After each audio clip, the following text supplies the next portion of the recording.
Hi friends, ബീഹാറിൽ പുതിയ മന്ത്രിസഭ അധികാരമേൽക്കാൻ ഒരുങ്ങുമ്പോൾ പൊതുവെ ഉയരുന്നൊരു ചോദ്യമുണ്ട്. രാഹുൽ ഗാന്ധി ബീഹാറിനെ ഇളക്കി മറിച്ച് നടത്തിയ ആ വോട്ട് ചോരി യാത്രയ്ക്കും വോട്ട് അധികാര യാത്രയ്ക്കും യാതൊരു ഫലവും ഉണ്ടാക്കാനായില്ലേ? വിശ്വസിക്കാൻ പ്രയാസം. ജനക്കൂട്ടം വോട്ടായി മാറുകയില്ല എന്നുള്ള യാഥാർത്ഥ്യമാണെങ്കിൽ പോലും അത്രയും പേർ അദ്ദേഹത്തിന്റെ കൂടെ ദിവസങ്ങളോടെ യാത്ര ചെയ്തിട്ട് അവരാരും വോട്ട് ചെയ്തില്ല എന്ന് പറഞ്ഞാൽ എന്തോ വിശ്വസിക്കാനൊരു പ്രയാസം. എന്തോ എവിടെയോ ചെയ്തു നടന്നു. Something is rotten in Denmark എന്ന് ഷേക്സ്പിയർ പറയുന്നത് പോലെ ഈ ജനവിധി 100% വിശ്വസനീയമാണോ എന്ന് സംശയിച്ച് തെറ്റു പറയാനാകുമോ? എന്താണെങ്കിലും കോൺഗ്രസിന് ലഭിച്ചത് ആകെ 6 സീറ്റാണ്. പരമദയനീയം എന്നല്ലാതെ എന്താ പറയുക? എനിക്കിപ്പോ ഓർമ്മ വരുന്നത് ചതിയൻ ചന്തുവിന്റെ മറ്റു മുഖം അവതരിപ്പിച്ച മമ്മൂട്ടിയുടെ കഥാപാത്രമാണ്. പരാജയങ്ങൾ ഏറ്റുവാങ്ങാൻ പിന്നെയും ചന്തുവിന്റെ ജീവിതം ബാക്കി. അതെ, 95-ാം തവണയാണ് ശ്രീമാൻ രാഹുൽ ഗാന്ധിക്ക് പരാജയം ഏറ്റുവാങ്ങേണ്ടി വന്നതെന്ന് എവിടെയോ വായിച്ചതായി ഓർക്കുന്നു. ശരിയാണോ ആവോ? പക്ഷെ എങ്കിൽ പോലും നിശ്ചയദാർഢ്യത്തോടെ തന്റെ സമരം മുൻപോട്ട് കൊണ്ടുപോകാനുള്ള ആ മനുഷ്യന്റെ ആ നിശ്ചയദാർഢ്യത്തെ അംഗീകരിക്കാതിരിക്കാനാവുകയില്ല.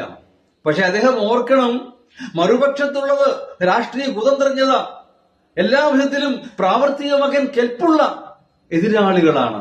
ജാതിയും മതവും ധ്രുവീകരണവും എല്ലാം ഓരോ സ്ഥലങ്ങളിൽ വേണ്ടതുപോലെ പ്രയോഗിക്കാൻ നല്ല പരിജ്ഞാനമുള്ള ഒരു കൂട്ടം ആൾക്കാർ മറുവശത്തുണ്ട്.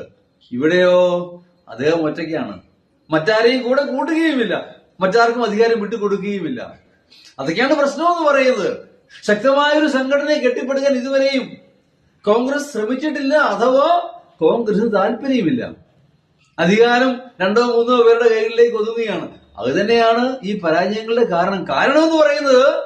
യുപിയും ബീഹാറും പോലെ ഇന്ത്യയുടെ ഭരണം പോയി. യുപിയിലും ബീഹാറിലും കോൺഗ്രസിന്റെ അവസ്ഥ എന്താ ആലോചിക്കേണ്ട കാര്യമാണ്. അതുകൊണ്ട് കോൺഗ്രസിന്റെ മനോഭാവത്തിന് സംവിധാനത്തിന് മാറ്റം ഉണ്ടാവാതെ ഒരു അധികാര മാറ്റം ഇന്ത്യയിൽ ഉണ്ടാകുമെന്ന് ഞാൻ കരുതുന്നില്ല.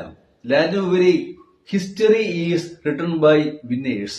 ആര് ജയിക്കുന്നോ അവർ ചരിത്രം ജയിക്കുന്നു. മറ്റുള്ളവരൊക്കെ വിസ്മൃതിയിലാണ്ട് പോകത്തേ ഉള്ളൂ. വന്ന് കോൺഗ്രസ് ഒരു പ്രാദേശിക പാർട്ടിയുടെ അവസ്ഥയിലേക്ക് മാറുന്നു. അതാണ് ദയനീയമെന്ന് പറയുന്നത്. കോൺഗ്രസ് പൂർണ്ണമായും ഇല്ലാതായാൽ ഇവിടെ ജനാധിപത്യം ഇല്ലാതാവുന്നു. കാലങ്ങളായി നമ്മൾ അനുഭവിച്ചു വന്ന ജനാധിപത്യ അവകാശങ്ങളെല്ലാം ഭംസിക്കപ്പെടും. ഒരു സംശയവും വേണ്ട. ബിജെപി ജനാധിപത്യം എത്രമാത്രം വിശ്വസിക്കുന്നുണ്ട് എനിക്ക് സംശയമുണ്ട്. അവർക്ക് മതവും ഹിന്ദുരാഷ്ട്രമൊക്കെയാ പ്രധാനം. നമ്മൾ വിശ്വസിക്കുന്ന ഈ മതേതരത്വവും ഒന്നും ബിജെപിക്ക് വലിയ കാര്യമൊന്നുമല്ല. എന്താണെങ്കിലും പുതിയ ബീഹാർ ഗവൺമെന്റിനും നിതീഷ് കുമാറിനും അതിലുപരി നിതീഷ് കുമാറിന്റെ തേരാളിയായി പിന്നിൽ ഉറച്ചു നിൽക്കുന്ന ശ്രീമാൻ പ്രധാനമന്ത്രിയും എല്ലാവിധ ആശംസകളും. Thank you.